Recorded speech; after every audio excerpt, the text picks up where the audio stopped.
કાંકરેજ ભાજપ તાલુકા પ્રમુખનું નિવેદન આવ્યું સામે. તાલુકા ભાજપ પ્રમુખ નટવરભાઈએ જિલ્લા ભાજપ પ્રમુખને કરી રજૂઆત. જિલ્લાના વિભાજન બાદ કાંકરેજ તાલુકાના અન્યાય ના થાય જેને લઈને કરી રજૂઆત. કાંકરેજને મૂળ બનાસકાંઠામાં રાખવા કરાઈ માંગ. સાથે સાથે વેપારીઓ અને આમ જનતાને રોજગાર ધંધો ચાલુ રાખવા કરી વિનંતી.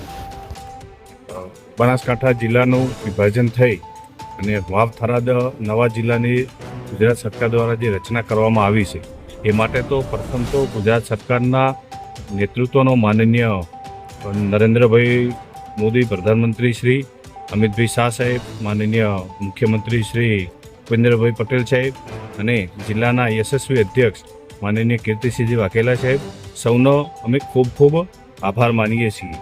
પણ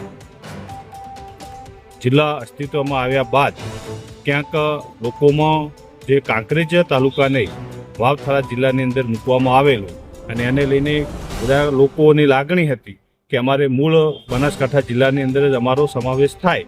આ બાબતે ઘણા બધા લોકો દ્વારા રજૂઆત કરવામાં આવેલી.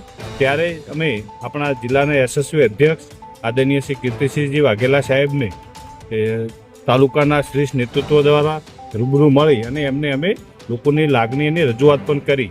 અને ત્યારબાદ આપણા યશસ્વી અધ્યક્ષ કીર્તિસિંહજી વાઘેલા સાહેબે પણ ગુજરાત સરકારને આ બાબતે વિશે સંપૂર્ણપણે ધ્યાનમાં અને અવગત કર્યો છે કે કાંકરેજ તાલુકાના લોકોની અંદર એક પ્રકારનો રોષ છે કે અમારે મૂળ બનાસકાંઠા જિલ્લા સાથે જોડાયેલા રહેવું છે.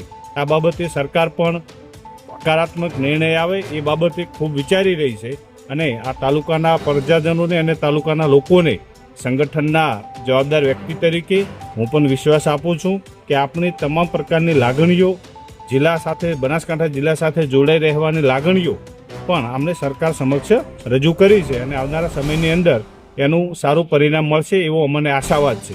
એની સાથે સાથે લોકોને પણ હું નમ્ર અપીલ અને વિનંતી કરવા માગું છું કે થરા હોય, કંબોઈ હોય, શિહોરી બજારો બંધ રાખવી અને વિરોધ કરવો એ થોડું અયોગ્ય છે. પણ આપણે શાંતિથી સરકારની અંદર રજૂઆત કરી છે સંગઠન થ્રુ, તો આપણે આપણા પોતાના ધંધા રોજગાર રાબેતા મુજબ ચાલુ રહે અને એના ઉપર ખોટી કોઈ અસરો ન પડે એ પણ આપણે બધાએ જોવું જોઈએ.